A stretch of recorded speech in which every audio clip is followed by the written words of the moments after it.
We estimate that our hybrids in the U.S. have led to 13 million fewer tons of CO2 emissions alone. We believe the market for hybrid technology will continue to grow. In fact, we expect to sell 1 million gas-electric hybrids per year on a worldwide basis this decade. We're also developing a new generation of vehicles, including Prius plug-in hybrid. We're putting 150 into demonstration projects around the country this year, and we plan to begin sales to the public in 2012. Plus, we will offer a battery electric vehicle in 2012, and we plan to sell a zero-emission hydrogen fuel cell vehicle in 2015. Our U.S. and North American operations are playing a greater role in all of these efforts. To date, our U.S. investment totals more than $18 billion. Our annual purchasing of parts, components, goods, and services is more than $22 billion. And we continue to localize our management team. We now have 9 North American leaders serving as presidents of our manufacturing plants here in the U.S., Canada, and Mexico, providing more regional autonomy, and soon we're planning to build another plant and bring that up to speed. In June, we announced that we will resume construction of our newest manufacturing facility in Mississippi. The $1 billion plant will build 150,000 Corollas a year, create nearly 4,000 jobs, and be our 10th plant in the United States. Along with creating jobs and driving economic opportunities, Toyota plays a vital role in charity work in local communities and around the country. We believe strongly in giving back, and we have contributed nearly $500 million to support education, literacy, the environment, and other vital community efforts. In addition, our associates nationwide donate more than 100,000 volunteer hours of their own time to these worthy causes around the country. You can see that strong commitment right here in Washington, D.C., where we have contributed nearly $17 million to a number of local worthy organizations, including Ballou Senior High School in Southeast Washington, where Toyota is funding the Automotive Training Center, and the Boys and Girls Clubs of Metropolitan Baltimore, where Toyota provided funding for much-needed career enrichment, arts, and sports programs. Toyota also gives on the national level, including a $5 million grant and 23 Toyota vehicles to the National Park Foundation and $20 million to the National Audubon Society. We are proud to be associated with these groups, and we look forward to supporting their good work in the years to come. Now, at the beginning of my remarks today, I posed 2 key questions. How have we changed as a company? And how will we regain the trust of our customers and communities? The answer to both is through a lot of hard work and sincere effort. All of us at Toyota pledge with all of our hearts to do just that. I hope that you will follow our progress and help keep us on track. Finally, in hopes that it may help you in your endeavors, let me leave you with 3 important lessons from our experiences. First, you cannot over-communicate. We admit that we came up short in our communications to our customers, to the government, and to our own family of associates and dealers. And we're taking steps to improve it. Second, to the outside world, there is only one Toyota. Internally, I'll admit that that hasn't always been the case. I think at times we were guilty of viewing our company as a collection of different business entities. Today, we're doing a better job of aligning our organization to serve our customers and stakeholders more efficiently and effectively. And third, and this is most important, there is no such thing as knowing your customer too well. Toyota has a long history of understanding our customers, and I would argue that we do that as well as anyone. We place a high value on what we call Genji Genbutsu, or go and see. I think we lost focus in understanding how our customers were using our vehicles, and we intend to do a much better job of that in the future. I'm confident that we are taking these lessons to heart.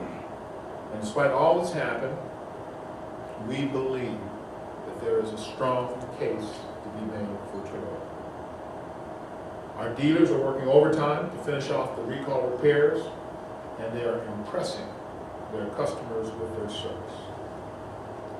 Our retail sales lead in the industry, despite the state of the economy and the events of the past year, is impressive. We're preparing some new products to help take advantage of the recovering economy. And we have our eyes on the future as we ready a new group of environmental vehicles for tomorrow. So, all in all, we're in a pretty good place right now. And while we're proud of our progress, we recognize there is still much work to be done, and we will not stop. At Toyota, there is no best, only better. And that focus will never change. I'd like to thank you for your time and attention this afternoon. And now, I will be happy to answer some of your questions. So thank you.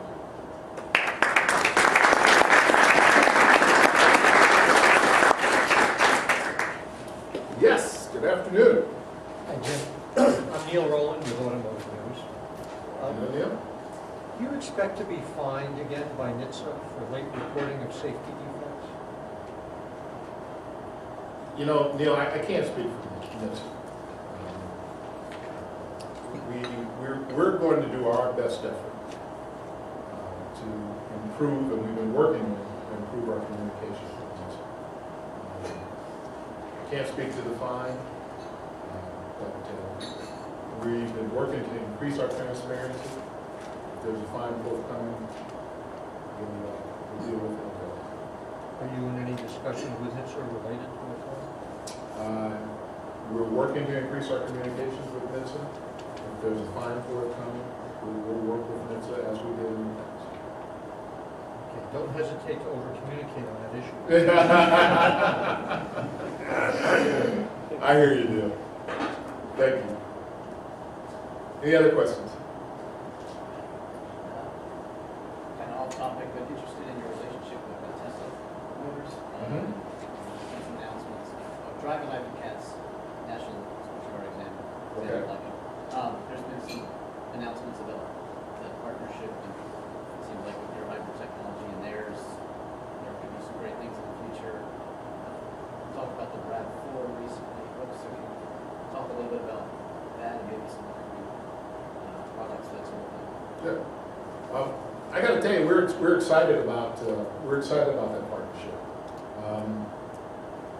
Our work is ongoing at this point in time, but we're trying to make sure that we are, in terms of our strategy, in terms of new products, we're looking and prepared for any new emerging technologies that come forward, and that also that consumers are going to accept and use.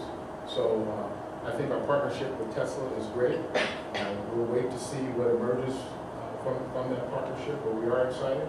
The president of our company, Akio Toyoda, certainly was very excited about the relationship with Tesla. We'll wait to see what emerges.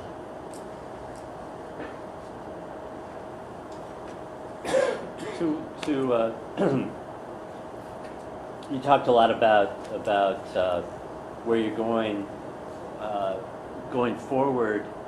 To what do you attribute the missteps that led to what happened in the past year?